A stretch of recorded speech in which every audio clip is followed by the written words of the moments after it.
Have you ever wondered if you have anything in your home that could be valuable? Or have you been collecting something your whole life, and because of the sentiment attached to it, you think it might be worth a lot of money? In today's podcast, we are talking to Charles Tinsley of the Keys Guild about collectibles.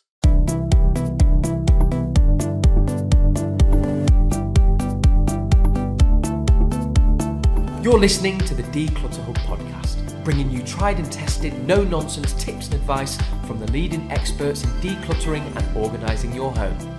Now here's your host, Ingrid Jansen.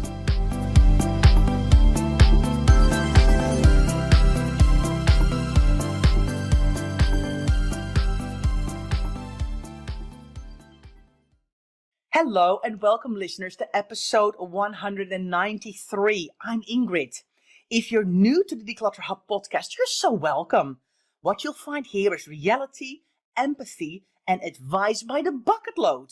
Some of you will binge the podcasts and others will take your time. But what we aim for is that you learn, be motivated and excited to start or continue your decluttering journey with our podcast in your ear all along the way. Now, today I'm very excited to chat to Charles Tinsley from the Keys Guild, and we'll talk about what that is later. But for now, welcome, Charles, and thank you for being here. Oh, it's my pleasure. I'm excited about the opportunity to talk to you and I guess our cousins across the sea. Yes, well, we've had a lovely chat before we started recording this podcast, haven't we, Charles? And I've just been so excited that Leslie found you, and because we were doing some research ourselves about collectibles, because we did a podcast about collections, and Leslie then came across you and went, "Oh, we need to talk to Charles. He sounds interesting. We need to invite him on the podcast." So I'm delighted that you're here. Oh, like I said, my pleasure. I hope I am interesting. I'll certainly try. Well, Charles, so much to talk about. Let's start at the beginning. What is a collectible? Well, that's a big question. It's a great question. All of the things that we, in the classic sense, conversationally, would be the art and coins, stamps, vintage jewelry, musical instruments. Those are pretty classic. In a professional sense, for me as a collectibles advisor or professional, I generally have to open that up to anything that someone has acquired and held on to for whatever reason they've decided to. So for me, collectibles are simply anything that someone owns or possesses and has had for quite some time. So we have to approach it in that regard. I find it fascinating because I agree. The first thing when I think about collectibles, I do think about paintings and a secret Van Gogh painting that's in somebody's loft, or like a classic car or a Stradivarius violin. But the word collectible covers a lot of ground, doesn't it? It's always a little bit in the eye of the beholder as well, isn't it? Oh, absolutely. I'm always looking for those exact items you just mentioned. I haven't found them yet, but still, that we have to deal with the things that real people have in real lives, and that's not those things. So it's but still very interesting. Yeah. I think also probably things like watches and silverware. I mean, we're going to do a deep dive into lots of things today because I'm very, very fascinated. And the more I started preparing this podcast, the more questions So I sent you a whole list of questions, didn't I? So let's get through. So first, let us talk about toys a little bit, because I did see on your website, the Keys Guilds, I saw toys mentioned as well. And I know there are people with a whole cupboard full of Barbie dolls, or my mom kept my Lego from the 70s. I'm thinking maybe about a train set that somebody built when they were young and they held on to it. Beanie Babies. Are these things considered collectibles as well? Well, they are, and we have to remember that collectors, which are the ones that are establishing the values for any collectible, they constantly evolve and change as we do. So as you see the millennials, and we'll talk about the millennials all the time, they have just a constant effect. They're at that age now, 26 to 41 years old, that they're making better income. And most generations in this age range begin investing their money in collectibles, and they generally collect the things from their childhood. So those toys that you would mention to me, well, were those the toys that the millennials were playing with? Not Barbies and not some Legos, yeah, more advanced, prepackaged Legos, but so it's the items of that generation's childhood that would be the toys that we would have to look at. Mm. So is that then things like early electronics and like the early Nintendos and things like that, and the game consoles, and is that considered now collectible? I mean, in when we were, I've thrown it all away, Charles. Is that a mistake? Oh, well, maybe not. We'll say no for sure, just to make you feel better. There was a Pokemon card sold this last year in a large major auction house for $365,000. Very close to that was a Nintendo 64 Super Mario Brothers game. The cartridge itself sold for over $1.5 million. Wow. Now, that gives you an idea of where that's going. Of course, it makes everybody terrified about the Pokemon cards that they tossed. But today's baseball trading card is actually more of a Pokemon card or things similar to that. Right. Interesting. So is a collectible always valuable? Well, no.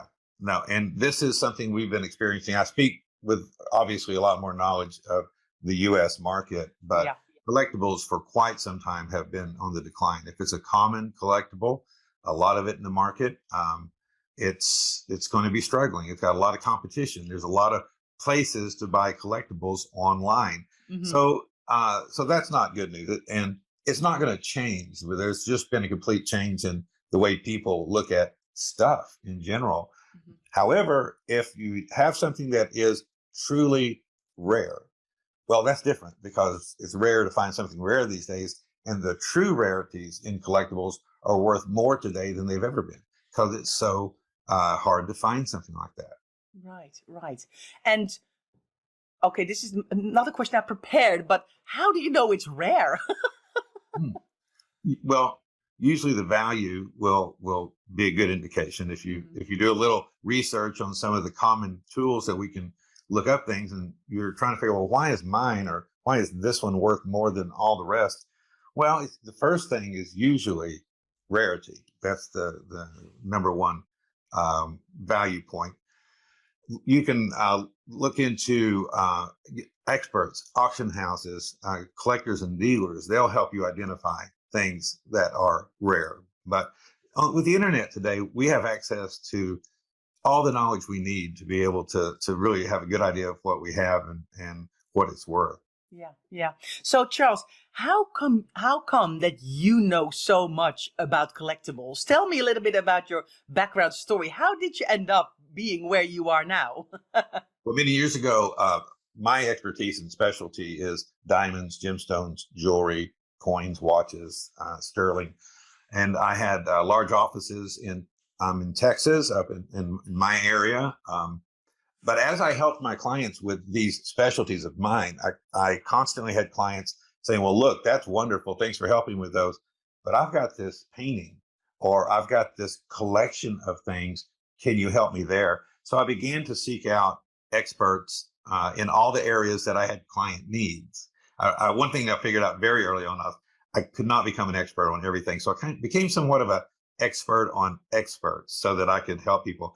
And that just changed everything for me because everyone has something or some things they need help with. And that really opened up a huge need and opportunity for me to help people with all things. Mm-hmm. And you have had a lot of training and accreditation and things, haven't you? I have. I've always tried to get as much knowledge as I can. I have appraiser credentials. I have ISA appraisal credentials, International Society of Appraisers. I have USPAP credentials, which are the uniform standards for professional appraisal practice. That's for government rules. I don't actually do appraisals for people. I needed access to that knowledge and community and resources. The only actual appraisals I do are for our government, for the FBI and our DEA when they seize things from the bad guys. They need someone to authenticate it and value it. So I enjoy doing that. but I don't actually offer it as a service. I just use the knowledge. Right. So you kind of went from silver and diamonds and jewelry and that kind of thing, and you thought there is so much more out there. And your clients, you kind of came into your clients for that kind of job, but then they started asking you all these other questions, realizing the field was so big, and then you kind of thought, okay, I need to make sure that I get good contacts and I can give my clients the good, like, go to this guy for this or this lady for that, and you kind of became a bit of a guy who knew everybody. Well, absolutely. Like I said, becoming an expert on experts was the smartest thing I ever did, trying not to be the guy that knows it all. No one knows it all. Yeah. And I think my clients and the people I help appreciate the fact that I'm really clear on the limitations of my own knowledge. So bringing in, we love Antiques Roadshow experts. I work with a number of Antiques Roadshow experts. So you can imagine how thrilled my client is when we have someone from the show actually comment on their item. Yeah.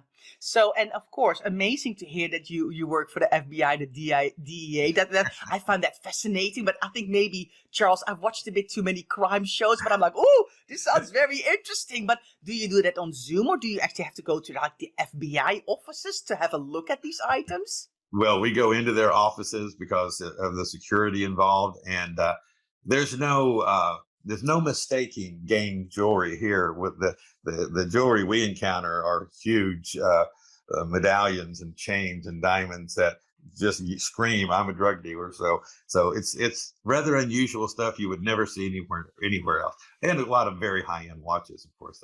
They enjoy their watches. Of course.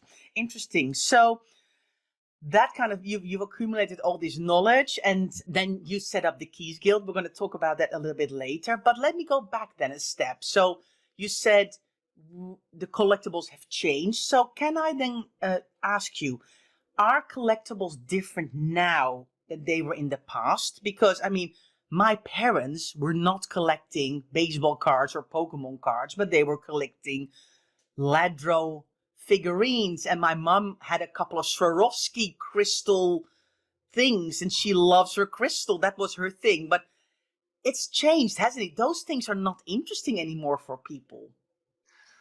Well, there's just too much of it. As we see a lot of people saying, look, I realize now it's clear my kids don't want it. Yeah.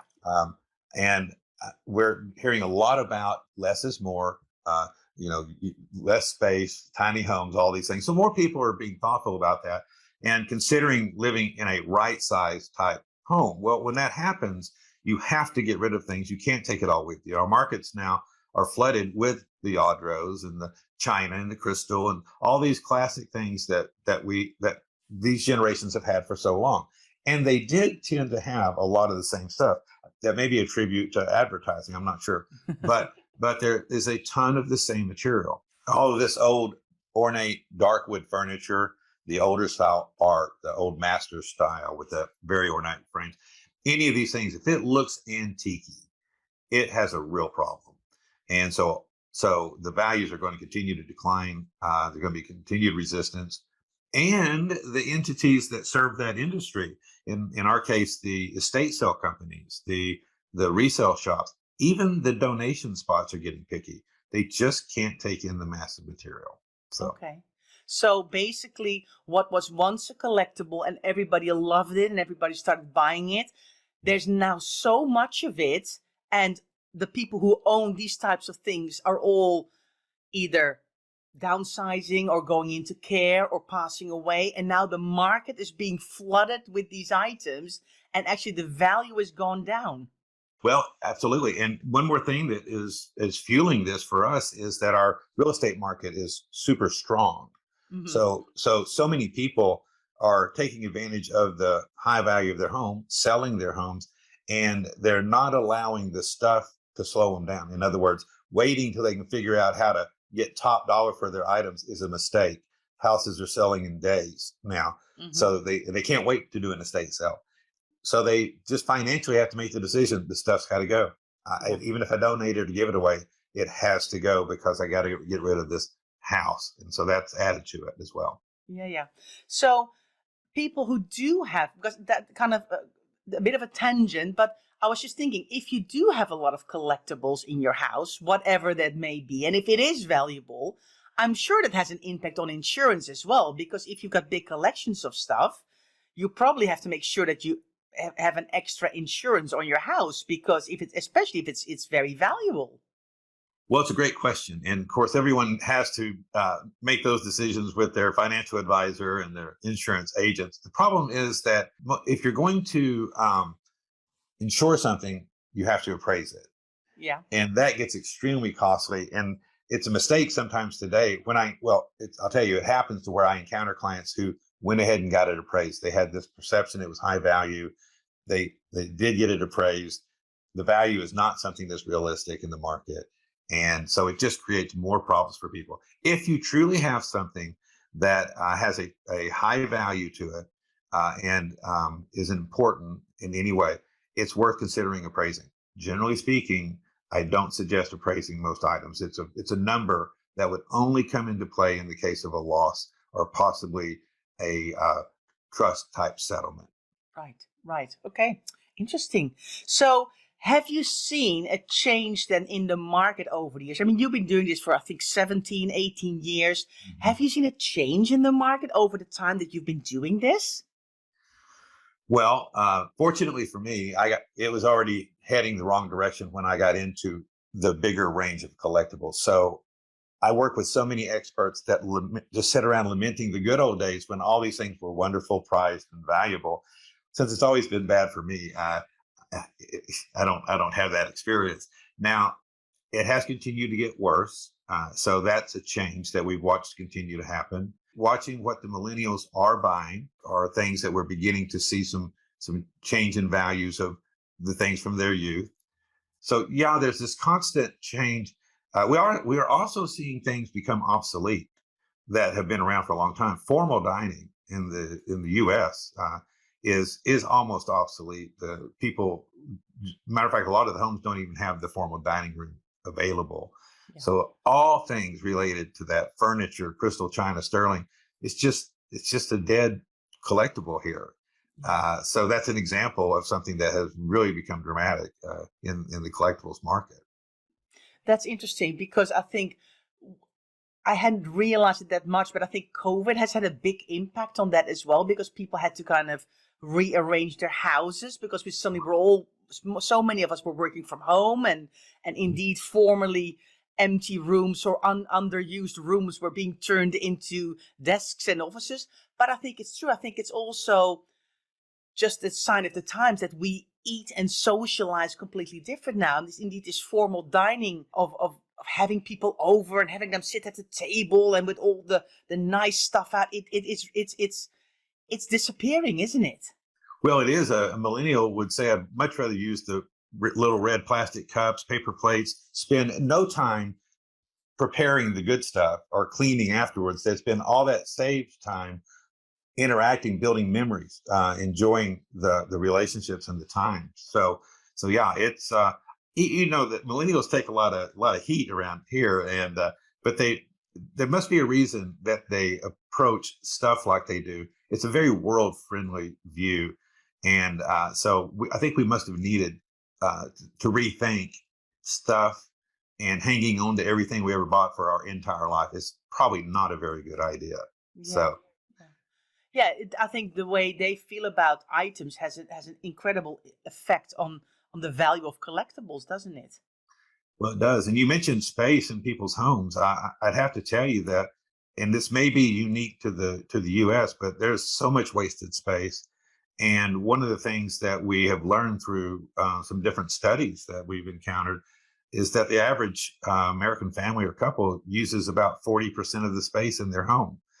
The rest becomes more just climate controlled storage. And the problem is it's the things that people have in their home, in their rooms, that are actually blocking or prohibiting the use of the room, such as the formal dining is a great example. Maybe a gym, putting a bunch of gym equipment in a room sounds great for a month, but then for the rest of your life, you never go in that room. You're being blocked by the items that are in there. So rethinking what's in rooms that you're not using now is very important for people to do, and reconsider how other items in there could make that room much more enjoyable and usable. Brilliant. Well, let's take a quick break and let's talk some more after the break. Hi, just a little break from this podcast episode to ask you a question. Are you a sentimental soul who just can't bear to part with things in your home with memories attached? Then we have just what you need. Our Sorting Out Sentimental course is a real SOS. Tackling over 16 categories of sentimental items, you will learn how to declutter the quantity and keep the quality. Go to declutterhub.com/SOS to find out all the details. Hi everyone, welcome back. We are continuing our chat to Charles Tinsley from the Keys Guild about collectibles. And we were talking about space before the break and how the space is really changing in people's homes. And how important it is not to just use your house as a storage facility, but actually use it for living. But Charles, now people all over the world are listening and they're like, okay, I need to declutter some of this stuff. If people think they have a collectible, what do they do? Where do they go? Do they go to an auction house, or do they call an appraiser? Do they go to eBay? What's the first step? They've got something in their house. They think, this might be worth something. What do you do? Well, don't call an appraiser. I don't want you to spend money up front doing this. An auction house might be a good thing, but you may run into the limitations of the auction house. They may not work with everything. Yeah. If you have a collectible that you think may have some value, in today's world, we have so much knowledge and information available on the internet. And I would say eBay is one of the best tools people can use. Now, as an ex-auction owner, we used to kind of frown on eBay as the everyman's auction, but eBay has more statistics, historically speaking, on every collectible there is than any other single source. It's available free to anyone. So if you have that Yadro of pensive clown and you're curious, well, I've got that thing, what's it worth? If you do a search on eBay, it'll come up and you'll see a lot of information about what people are asking. And honestly, what people are asking is not realistic. But the good news is on eBay, on any item you search, on the left side of their screen, you can scroll down and find completed listings. And if you click that, it refreshes the screen. And now these are all past auctions, very recent. And you have three things that you'll see. You'll see a lot of things that didn't sell. The numbers are in black. You'll see items that were sold on a buy it now. Those are usually stores. That's not exactly the comps that the average person would find. But you'll find auction results. And in all auction results, there'll be multiple bids on it. And you'll start seeing a real consistency in what a pensive clown Yadro is really selling for today. And so anyone can become somewhat expert if they start getting comfortable using these completed listing resources on eBay. Mm-hmm. And I'd be shocked if you have something in your home that's not on eBay. So that's a great tool. There's others I'll just mention, like Live Auctioneers, which represents auction houses internationally, large and small, and they have the ability for you to check on historic sales. And that gives you an idea of what a community auction might get for your item. So it's another interesting piece of information, but very easy to use. And these are free to anyone. Okay. And if I have a whole collection of Yadro ornaments, is it better then to just sell them off one by one? Or is it interesting to also look at someone who's offering like a whole kind of bulk of them, like 35 that have been collected over 30 years because you got one on your birthday or for Christmas? Is it advisable to have a look at that? It always has to do with what your goal is. One of the things that is a big factor when it comes to you individually selling your items is time. Yeah. So obviously, if you can sell them all at once and take a reduction in the overall value, then you've saved a ton of time and heartache. You could sell them one piece at a time on eBay, which would probably get you the most money, but you have to pack it. You have to photograph it. You have to deal with people sitting. So it can be frustrating, but you would just pick your path. I was on an episode of Hoarders, which is a big show here in the US, and the client had hoarded Department 56 Christmas ceramic village pieces. thousands and thousands. There was no doubt that selling them individually would give them the greatest return. No one would ever be able to get these all sold individually. And yet putting them all out in the market at the exact same time would flood the market with this item. So there's just so many different aspects to it, but time is valuable. And I always encourage people, don't kill yourself trying to squeeze every penny out of something. Pick the path to get you a fair return in the least amount of time. Mm-hmm. Mm-hmm. I'd like to say one more thing about that, if you don't mind. Yeah. If you're a family member that is responsible now for someone else's item, something that's been passed down, that is a huge load. It's a huge responsibility. And I have a message to my clients and people all the time. And that is, we have this sense that someone's looking down on us, judging every decision we make. And we just work ourselves to death, trying to figure out how to get top dollar for all these items. And I think it's important to remember, even in that scenario, pick the most reasonable path to get a fair return. Put a lot of value in the fact that someone else will enjoy it as it becomes part of someone else's journey. And just know that our families that would be looking down would be saying, don't you waste a minute of emotion or good living or life trying to squeeze every penny out of that. It means nothing to me now. So it's just really important, because I see so many people weighed down with this burden of needing to accomplish something they simply can't when it comes to stuff, and they shouldn't. Yeah. You couldn't have said a truer word, Charles. That's absolutely true. And we see that all the time. We talk about it a lot in the Declutter Hub. We hear it from working with clients, from our members and our membership. So thank you for saying that, because I think it is such an important message that people need to hear, because they do feel that if things get passed down to the generations, they feel a huge responsibility to keeping that stuff because it belonged to somebody else, even if it's far too big for their house or far too old or falling apart, or they don't even have the sentiment attached to it, but they feel responsible for the item. And it's, I think, if you can think about that in a sensible way, and if you can go, you know what, this item does not serve me in my life, that doesn't mean that I have to throw it away if it but let's not wait for the perfect moment and all stars and all planets aligning for me to let it go and get the most money out of it, because you also have to constantly think, do I want the space or do I want the stuff? Oh, absolutely. And it's a big deal. It's one of the biggest things that we all have to deal with in collectibles is that emotional attachment and the misperception of value, and struggling with, well, what do you do if you can't get the value that you think it might be worth? It's a big challenge. And I think you've also, when we were speaking before, you mentioned something that I found quite interesting, is that a lot of these collectibles and stuff really hold people up from moving on, don't they? Because they get bogged down with the stuff. Well, they just absolutely do. Again, I don't know what drives people in different parts of the world to have this attachment to things. In our country, there's an awful lot of information that would indicate that our depression that we had many, many years ago changed the way people looked at it. If they ever got hold of something again, they would never let it go and they would cherish it.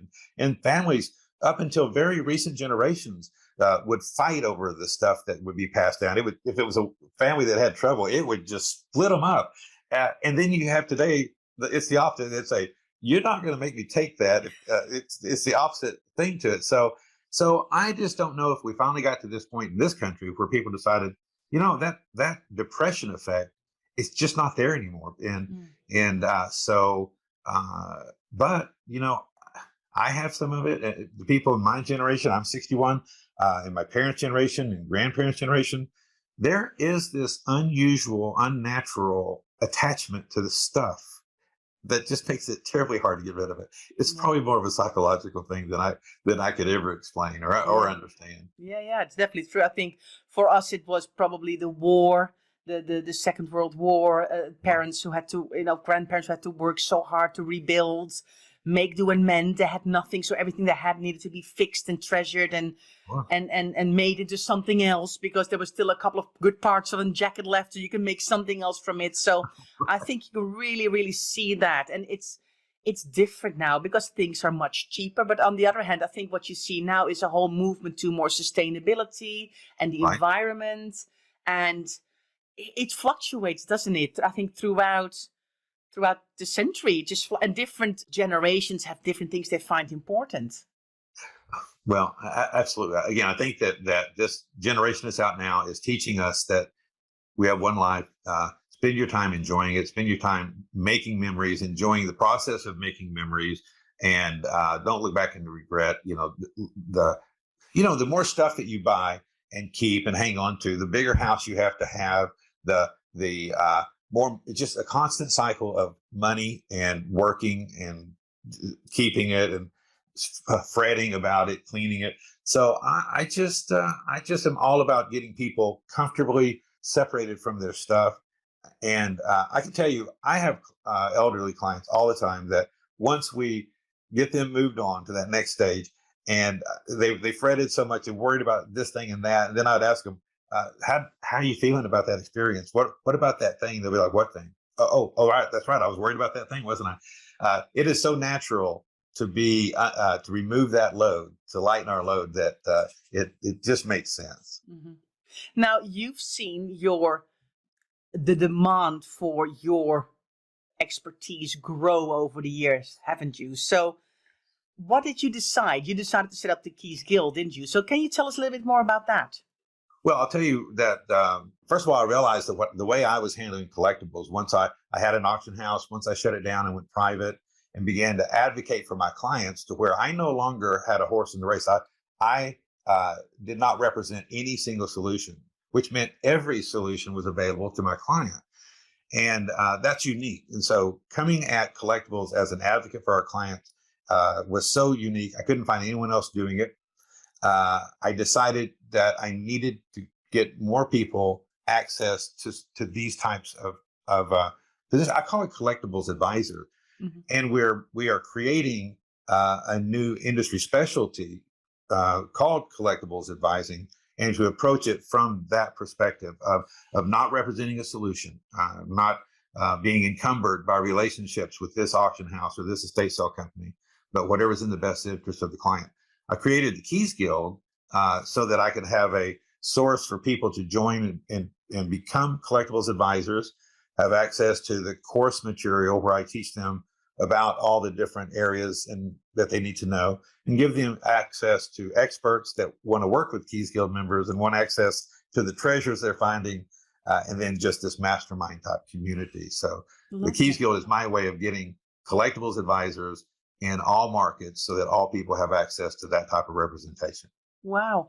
Now, I'm sure, I mean, as a professional organizer, I'm thinking we're in people's homes and people ask us all the time, like, wow, do you think, what is this worth? Is this a collectible? Should I declutter it? And that normally comes when you work longer term with clients and not just, trying to tidy up their clothes or their, unless they've got a lot of vintage items, that's different. But right. If you do that kitchen cupboard, like the Tupperware, that's the start of normally a declutter.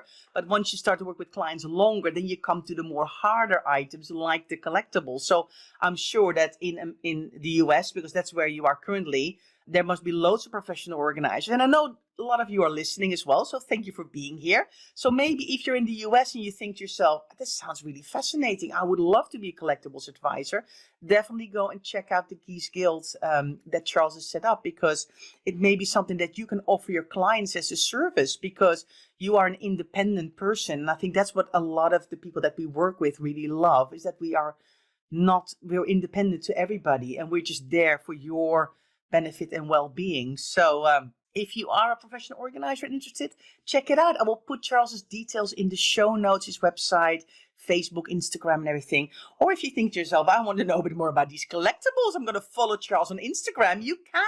I will put it in the show notes. So, Charles, one final question then for you. Over all the years that you've been doing this, what is the most interesting or most valuable item that you have found or seen yourself? There's two different answers. The most valuable thing I ever worked with and encountered was a diamond. And fortunately, that's my expertise, thank goodness. But it was a 9-carat diamond that had been gifted to a nonprofit. They didn't know what to do with it. Nobody could get it sold because it was just too valuable. But we sold it for $465,000. So as a thing, that was simply the largest single item that I've sold so far.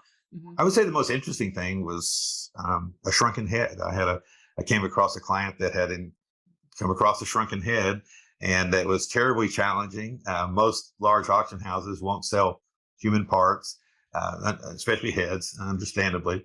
So working in the oddities world of collectibles and the unique personalities that would spend a lot of money on a shrunken head was fascinating. Gory, but fascinating. So I've seen wonderful things. And I just always am hungry to see something that I haven't seen before, and I really enjoy those strange things. But I would say that shrunken head is certainly amazing. I can send you a picture of it. It's great. You know what? I think that's one of the reasons why I love my job so much as well. I mean, over the years, of course, it's the people that you work with that are amazing. But we have the privilege of coming into people's homes and working with them. And I think it's so special. And I found some interesting things as well, including a gold bar in a laundry basket. I mean, I wanted to move I wanted to move a laundry basket. And I thought, why is this so heavy? And I found this tiny little brisket or briquette of gold in the bottom of the laundry basket. So yeah, we find I'd have to echo on what you just said. And I say it all the time. The most fascinating to that point thing that I encounter constantly are the people themselves. Whenever you interact with people and then have the honor of seeing the things that they've acquired that are personal to them, their pictures and their history, you have this wonderful story, and you realize people are fascinating. As they get older, it's hard to see how interesting and how fascinating their lives were. But collectibles can give you a little view into the person, and so people are wonderfully fascinating. Yeah.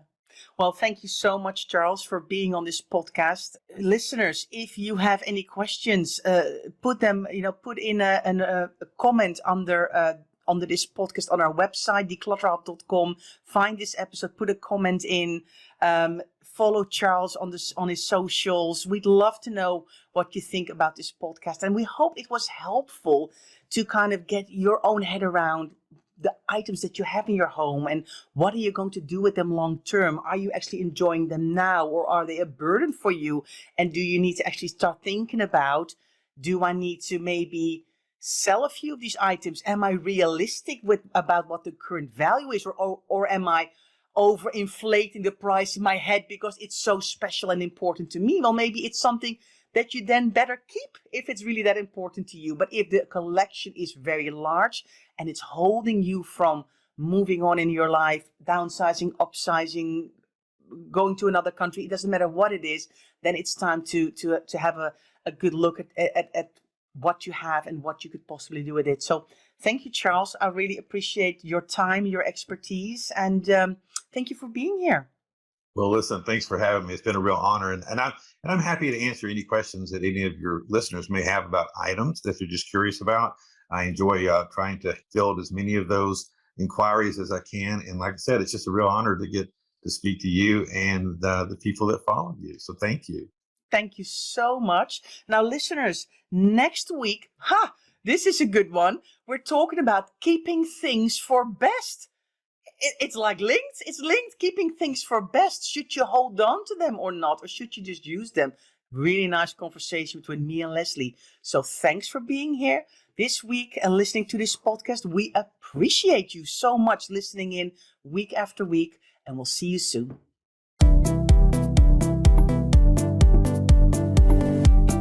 Thanks so much for listening to the Declutter Hub podcast. Don't forget to subscribe to us in your podcast player so you don't miss an episode, and we'll see you next week.